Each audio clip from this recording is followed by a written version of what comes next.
Merits of Mendeleev's periodic table. तर मेंडेलिव्हच्या periodic टेबलमध्ये असणारे आपल्याला मेरिट्स पाहायचे, गुण पाहायचे. Science is a progressive.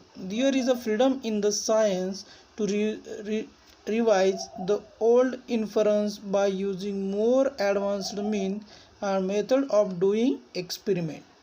तर विज्ञान हे प्रगतशील असल्यामुळे वैज्ञानिक पद्धतीने प्रयोगावरून आपण जुन्या पद्धतींना, जुन्या सिद्धांतांना काय करू शकतो, तर आपण खोडू शकतो.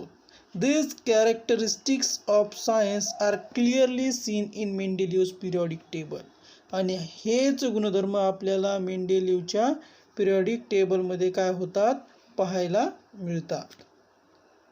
तर पहा, while applying the law that the properties of element are periodic function of their atomic masses to all known elements, Mendeleev arranged the element with a thought that information available till then was not final, but it could change. As a result of this, Mendeleev's periodic table demonstrates the following merit.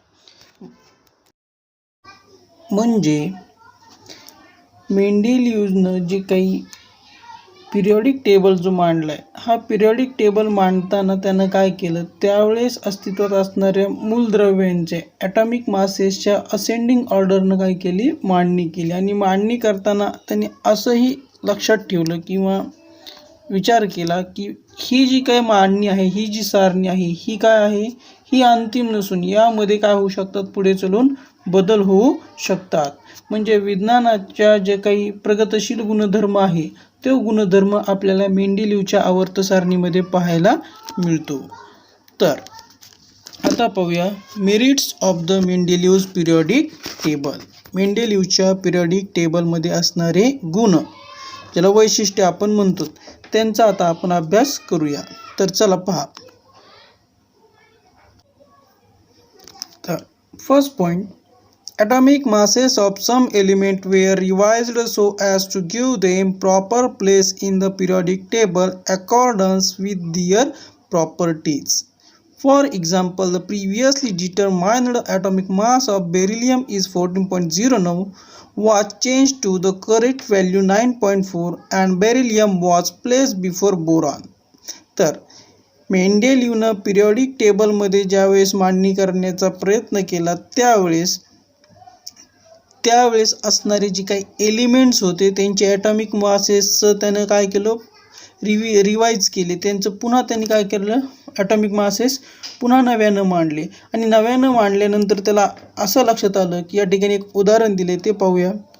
की जसं की beryllium, या बेरिलियमचा atomic mass आहे 14.9. हे अगोदरचं होतं.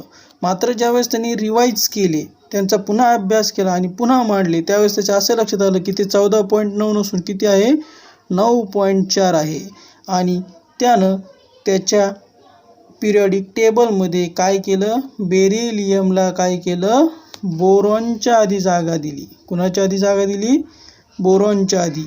म्हणजे त्यानं नवीन atomic masses काय केले, काही एलिमेंटचे नव्यानं निर्माण केले. सेकंड पॉईंट पाहूया. Mendeleev kept vacant places in periodic table for element not discovered till then. म्हणजे त्यावेळेस काही मूलद्रव्य शोधले गेलेले नव्हते, त्यांच्यासाठी मेंडेलिव्हनं काय केलं, काही रिकाम्या जागा ठेवल्या. 3 of these unknown elements were given name Ika boron, Ika aluminum and Ika silicon from the known neighbor and their atomic masses were indicated as 44, 68, 72 respectively.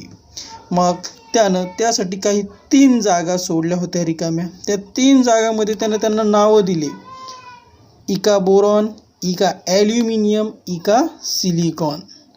आणि हे कशावरून दिले, त्यांच्या जवळपास असणाऱ्या मूलद्रव्यावरून त्यानं त्यांची ॲटॉमिक मासेससुद्धा सांगितलेली आहेत. And atomic masses were indicated as 44 of the इका boron, 68 is the Ika aluminum, and the 72 is the Ica silicon are the respectively.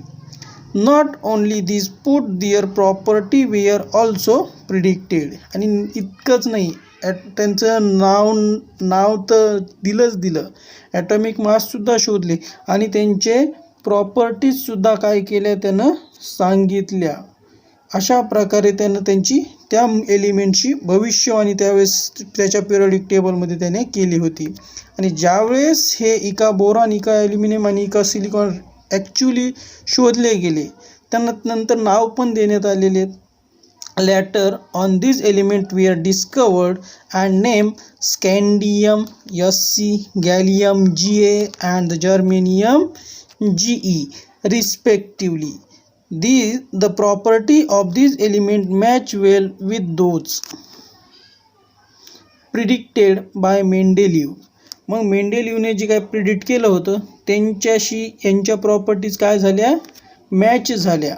The properties of this element match well with those predicted by Mendeleev. See the table 2.4. Due to the success, all were convinced about the importance of Mendeleev's periodic table, and this method of classification of element was accepted immediately. मग मेंडेलिव्हनं अशा प्रकारे जे काय prediction केलं, भाकीत केलं, या भाकिताचं काय झालं ते पुढे चालून खरोखर ठरलेलं आहे. आणि त्यामुळे मेंडेलिव्हचा पिरियडिक टेबल काय झालं आहे की त्यावेळेस सर्व मान्य झाला होता. याचं आपण प्रिडिक्शनबद्दलचं एक उदाहरण पाहूया. जसं की इका ॲल्युमिनियम आहे, ज्याला मेंडेलिव्हच्या पिरियडिक टेबलमध्ये इका ॲल्युमिनियम नाव दिलं होतं. आणि ज्यावेळेस खरोखर शोधला गेला त्यावेळेस त्याला नाव दिलं गॅलियम. त्याने इका ॲल्युमिनियमला सिम्बॉल ई दिला होता. आणि ज्यावेळेस रेग्युलरली ॲक्च्युली शोधलं गेलं त्यावेळेस गॅलियमला Ga दिलं. ॲटॉमिक मास त्यानं सांगितलं होतं मेंडेलिव्हने 68, ॲक्च्युली शोधलं गेलं तर 69.7 म्हणजे 68च्या 68च्या जवळपास निघलेलं आहे. डेन्सिटी त्यांनी 5.9 सांगितली होती आणि ॲक्च्युली शोधलं गेलं तर डेन्सिटी 5.94 निघली. मेल्टिंग पॉईंट त्यानं सांगितलं होता लो होता, किती असेल असं सांगितलं नाही परंतु लो होता असं सांगितलं. मात्र ज्यावेळेस ॲक्च्युली शोधला गेला तर तो 30.2 डिग्री सेल्सिअस निघाला. फॉर्म्युला ऑफ क्लोरीन म्हणजे ज्यावेळेस त्याचं क्लोरीनसोबत कंपाऊंड तयार होईल ECl3 अशा प्रकारे त्याचं कंपाऊंड होऊ शकतो असं त्यानं सांगितलं होतं. आणि ज्यावेळेस खरोखर गॅलियम शोधला गेला तर गॅलियमचा GaCl3 असा कंपाऊंड तयार होतो म्हणजे क्लोराईड तयार होतो. ऑक्सिजनसोबत अभिक्रिया होऊन कोणचं कंपाऊंड तयार होईल तर E2O3 असा होईल. तर ॲक्च्युली ज्यावेळेस शोधला गेला त्यावेळेस Ga2O3 अशा प्रकारे झाला. Nature of oxide amphoteric nature, आणि ज्यावेळेस खरोखर शोधला त्यावेळेस तो पदार्थ देखील, तो एलिमेंट देखील एम्फोटरिक नेचरचा होता म्हणजे उभयधर्मी होता. म्हणजे हे दोन त्याचे काय झाले आतापर्यंत आपण पाहिलेले आहेत मेरिट्स. थर्ड मेरिट पाहूया. There was no place reserve for noble gases in Mendeleev's original periodic table. मेंडेलिव्हचं जर आपण पिरियडिक टेबल पाहिलं त्याच्यामध्ये आपल्याला कुठेही काय केलेलं दिसत नाही, नोबेल गॅसेससाठी जागा सोडलेली दिसत नाही. काच नाही, कारण की त्यावेळेस ते शोधलेच गेलेले नव्हते. However when noble gases such as helium, neon, argon were discovered toward the end of the 19th century, the Mendeleev created the zero group without disturbing the original periodic table in which the noble gases were fitted very well.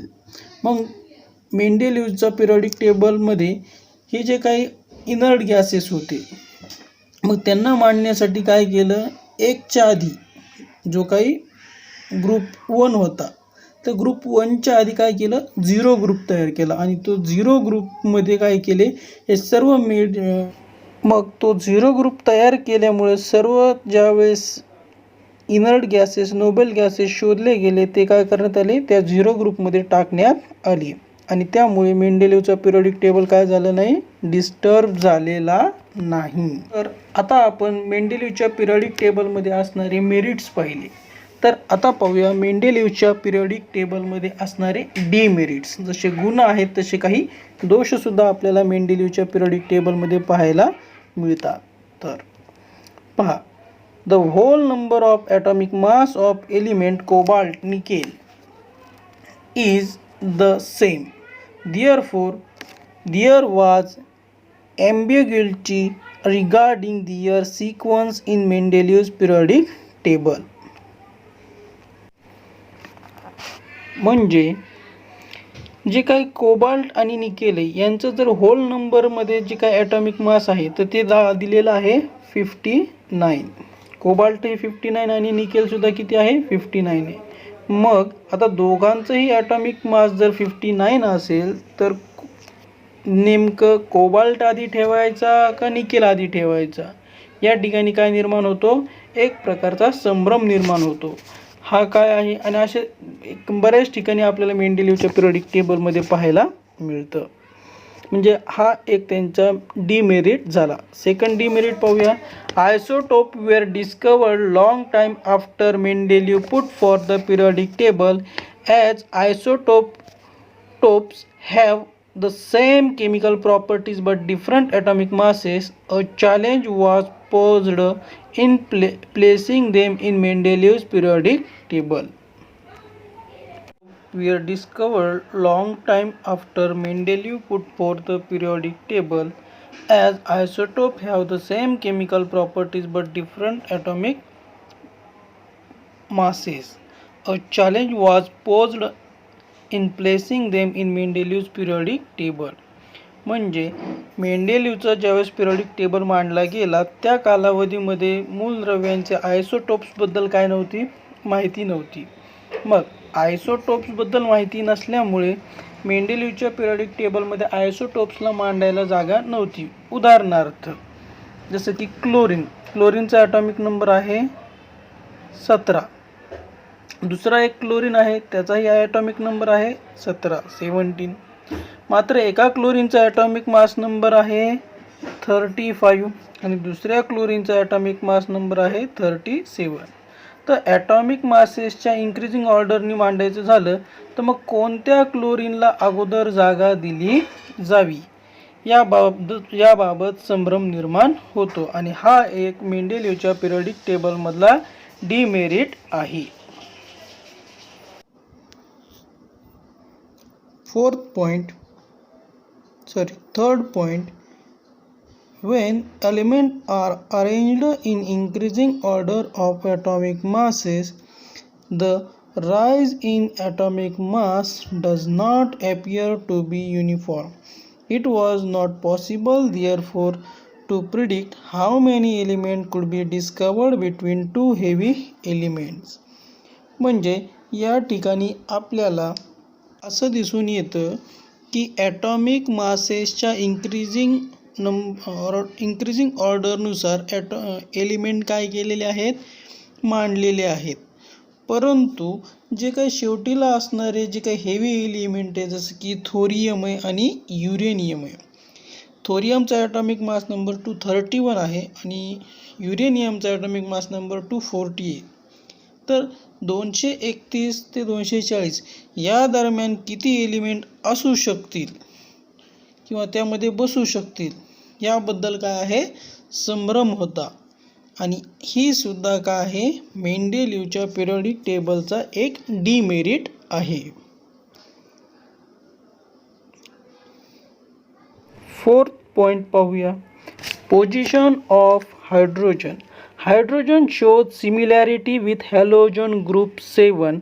For example, the molecular formula of hydrogen is H2 while the molecular formula of fluorine and chlorine F2 and Cl2 respectively. मग हायड्रोजनचा जर molecular formula पाहिला तर हा H2 आहे. तसाच कुणाचा आहे क्लोरीनचा आणि फ्लोरीनचा F2 फ्लोरीनचा आणि Cl2 क्लोरीनचा आहे. बरोबर आहे. मग मॉलिक्युलर फॉर्म्युल्यानुसार कोणा सिमिलॅरिटीज दिसतात, हायड्रोजनच्या आणि हॅलोजनच्या दिसतात.